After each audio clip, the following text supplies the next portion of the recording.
पटना के फुलवारी शरीफ इलाके में एक आतंकी मॉड्यूल का भंडाफोड़ हुआ है। इसके निशाने पर प्रधानमंत्री मोदी का बिहार दौरा था, जिस पर वह 12 जुलाई को पटना पहुंचे थे। हमले के लिए पीएम के दौरे से 15 दिन पहले फुलवारी शरीफ में संदिग्ध आतंकियों की ट्रेनिंग भी शुरू हुई थी। वहीं पर छापा मारकर संदिग्धों को पकड़ा गया। इस मामले में पुलिस ने 2 लोगों को गिरफ्तार किया है। गिरफ्तार किए गए दोनों कथित आतंकवादियों में से एक झारखंड पुलिस का रिटायर्ड दरोगा मोहम्मद जलालुद्दीन है और दूसरा अतहर परवेज है।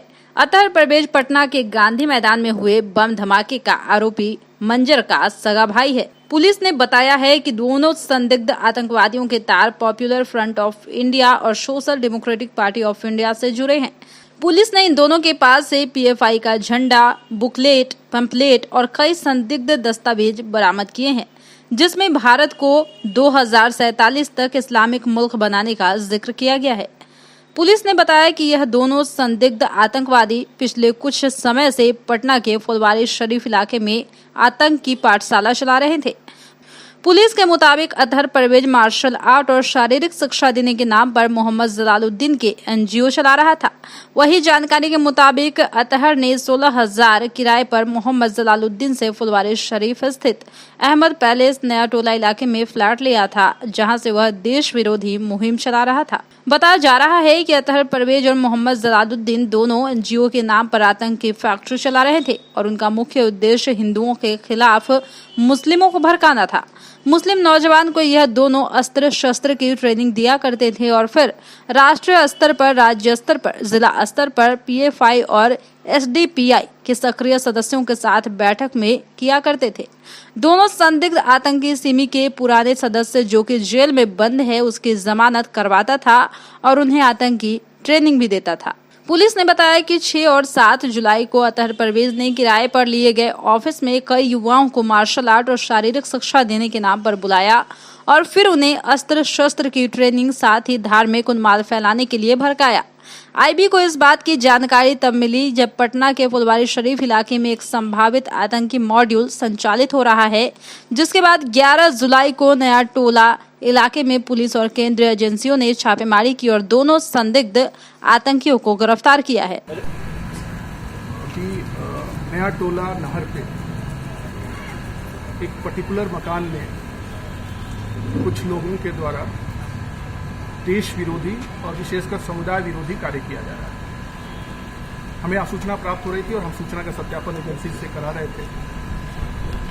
तभी 11/7/2022 को हमें एग्जैक्ट और पिन पॉइंट इंफॉर्मेशन मिला कि वहाँ पे अहमद पैलेस पे, ईसोपुर में नहर के पास अहमद पैलेस में ऊपरी मंजिल पर पिछले 2 महीने से ऐसी एक्टिविटी चल रही है जिसका कोई नाम नहीं है, जिसमें दूसरे राज्यों से लोग आ रहे हैं। जो लोग आ रहे हैं बहुत ही संदेहास्पद आ रहे हैं।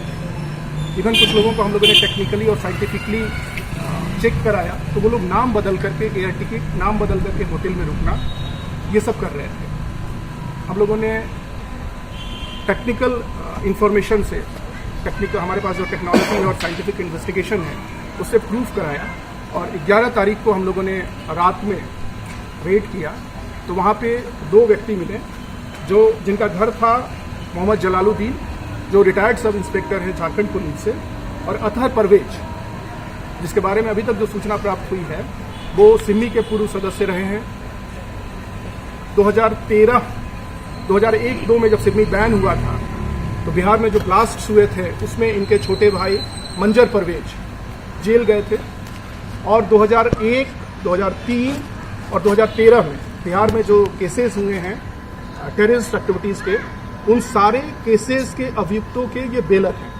ये वेरीफाई हो गया है, इन्होंने खुद इसको स्वीकार किया है और अभी पिछले 2 सालों से ये पीएफआई और एसडीपीआई के नाम पर बहुत सारे लोगों को ट्रेंड कर रहे थे।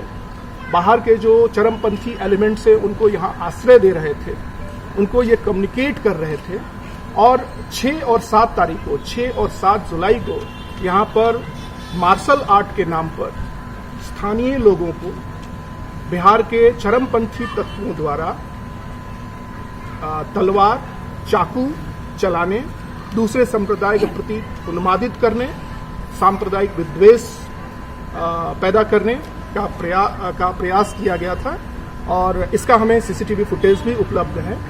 जो लोग आए हैं उनके बारे में हमारे पास टेक्निकल इंफॉर्मेशन भी है। जो पूरा सत्यापन हुआ उस सत्यापन के आधार पर हम लोग ने इस्टेब्लिश किया कि अतहर परवेज और मोहम्मद जलालुद्दीन के द्वारा मिलकर बिहार और बिहार के बाहर स्पेशली केरला, तमिलनाडु, वेस्ट बंगाल और झारखंड के चरमपंथी तत्वों को बुलाकर एक संप्रदाय विशेष के विरोध में, संप्रदाय विशेष के अशिक्षित, भटके हुए या उन्मादी व्यक्तियों को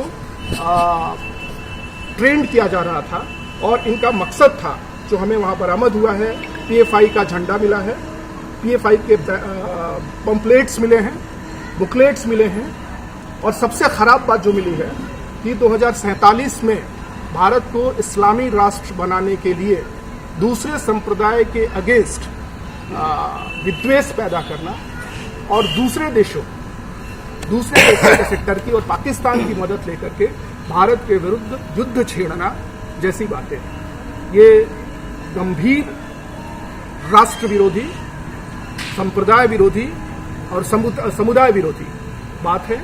इसको किसी भी हालत में बर्दाश्त नहीं किया जा सकता है। इनके जितने भी को एक्यूज्ड हैं उन सभी लोग को हम लोग आइडेंटिफाई करने का प्रयास कर रहे हैं और हमें विश्वास है कि बहुत जल्दी इन सारे लोगों को जेल में डालेंगे और समाज को एक मैसेज देंगे कि समाज में किसी समुदाय के विरोध में अगर आप काम करते हैं या लोगों को कराते हैं तो ना आप बचेंगे ना दूसरे लोग बचेंगे। DNT न्यूज के माध्यम से अब आप पल पल की खबरों से रहेंगे अपडेट। इसके साथ ही अगर आपने अभी तक चैनल को सब्सक्राइब नहीं किया है तो कृपया कर लें और वीडियो अच्छा लगने पर लाइक और शेयर जरूर करें।